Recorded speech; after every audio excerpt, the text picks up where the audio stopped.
Welcome back to In the Public Interest, Connecting Healthy Communities with Capital Health, which is coming to you live from WIMG 1300 or via the internet at www.wimg1300.com.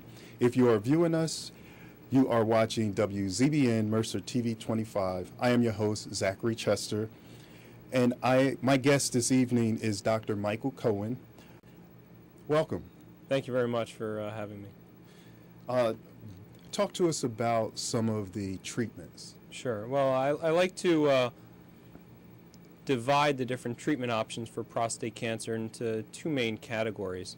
The first category is ways that you can remove the prostate. The second main category are ways that you can try to kill the prostate but not remove the prostate. So in treatment options for prostate cancer, if you remove the prostate, you're really looking at surgery. Okay. And the standard old-fashioned way to do surgery would be to make a relatively large incision in the lower abdomen and then remove the prostate surgically. The other treatment options include trying to kill the prostate. And with killing the prostate, we're really looking at various types of radiation therapy. Okay. So in particular, as you mentioned, Mayor Rudy Giuliani ended up having brachytherapy or seed implants. So he had about 100 or so seeds placed into the prostate, and each seed gives off radiation, and that radiation then kills the prostate. The prostate isn't removed, it's just that the cells in the prostate are killed. In contrast, John Kerry ended up having surgery where his prostate was removed. The prostate, just for educational purposes, where it's located in a tough spot right underneath the bladder in the lower abdomen. And the urethra, or the tube where the urine comes out, runs right through the middle. So the prostate's sort of like a donut. So surgically, it's a complicated area because it's deep in the pelvis. And so we've been quite fortunate. Again, the main treatment options are removing it or trying to kill it. Okay. And in regards to the surgery, the old-fashioned way would be to make a big incision. We're quite fortunate now at Capital Health with the investment that they have in technology that we're now have embraced robotic treatments.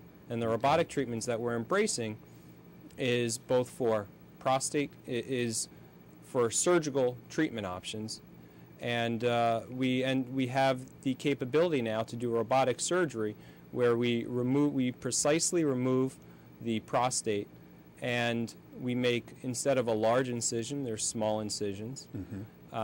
There's minimal blood loss for the surgery. Patients recuperate quite quickly. They only spend 1 day in the hospital, whereas before they would spend 3-4 days in the hospital. The catheter itself, drainage purposes of the bladder, stays in only for a week, whereas previously it'd be up to 3 weeks. So it's quite a remarkable advancement in order to do the robotic surgery, and we now have a nice experience with it. In other advancements in technology that we've embraced is robotic radiation therapy, and what that is basically the radiation, instead of placing seeds into the prostate, or it's a more advanced type of external beam to the prostate, where a robotic arm delivers the radiation more precisely, so it limits the damage to surrounding areas and to surrounding organs down in the pelvis.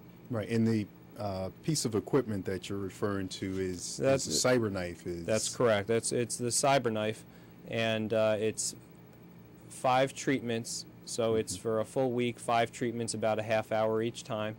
And it's high-dose radiation that's delivered precisely, and it's limited just to the prostate. Whereas one of the complications of other types of radiation therapy is the radiation. Unfortunately, when you try to kill the prostate, there's other organs down there, so sometimes they're hit by the radiation, and there's no way to avoid that.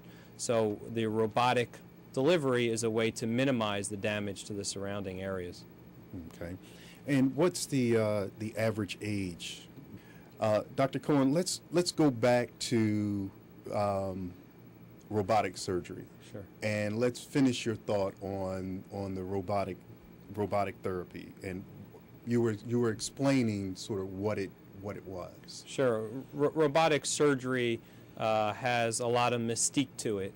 Definitely, as you get more advanced with technology, it almost seems that it's more complicated and it's more confusing to patients and really can't picture what it is. So what robotic surgery really is, and really I guess I'll start a little more with the history of minimally invasive surgery. So initially, small incisions are made, and you then essentially use chopsticks to do laparoscopic surgery. So you're standing at the patient's bedside and doing laparoscopic surgery. Robotic surgery, what it is a relatively large robot with arms now attaches to those laparoscopic instruments. The surgeon, whether it be the urologist or other fields that do it, would then, once the robot is attached to the patient and attached to the instruments, then sits down near the bedside at a surgical console. The console has a three-dimensional viewing screen inside. You can magnify and get a terrific high-definition view as to what's going on in the abdomen. And then the surgeon at the console then controls the 4 different arms of the robot. So he controls where the camera goes. He controls his right and left arm. He controls the assistant arm. So everything that the surgeon does at the console is mimicked inside in the body. So what this affords us is the ability to do precise surgery. And this is vitally important for prostate cancer because the prostate, where it's located, there's nerves for erectile function. There's the bladder neck, and the sphincter, which helps with urinary control. So we're precisely able to see where the nerves are located, precisely able to save those nerves, and then able to do a precise connection between the bladder and the urethra once the prostate is removed. So this enables us to have much better outcomes in regards to, number one, urinary control, and also in regards to erectile function, and then also, most importantly, in regards to cancer. Patients, some of the recent studies have shown that actually in regards to cancer, patients are doing better in regards to surgical margin rates. So it's quite a nice advancement. And for this type of treatment, is it available for patients without insurance? Yeah, that's a very important point for the community to be aware of.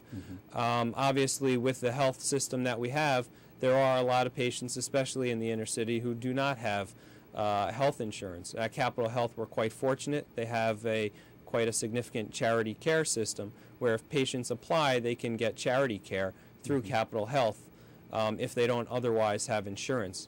What that means is that we are then able to see the patients at the urology clinic who have charity care, and if they end up having prostate cancer, we're able to treat them with their charity care through Capital Health. So we've actually have performed robotic surgery on patients with charity care through Capital Health. So it's quite a commitment from Capital Health Systems to the Trenton community to be able to allow patients without insurance to still be treated appropriately. Okay. Now, tell the left for 2 minutes that we have left. Again, want to give your contact information. Sure. You can contact us at Lawrenceville Urology. You can go to our website at www.lawrencevilleurology.com. Our phone number is 609-895-1991. You can also, if there's any questions about any research trials that you have, you can also contact that number. And you can also go to the Capital Health website at capitalhealth.org. And just also to mention, again, with the Men's Health Week on June 21st is the Run for Dad with the American Cancer Society at Mercer County Park. That's a Sunday, and we encourage everyone to come out to help support prostate cancer awareness and the Run for Dad with the American Cancer Society. Right. Again, I want to thank you for coming out tonight, and we definitely we'll have to have you back because we did not cover all of our questions.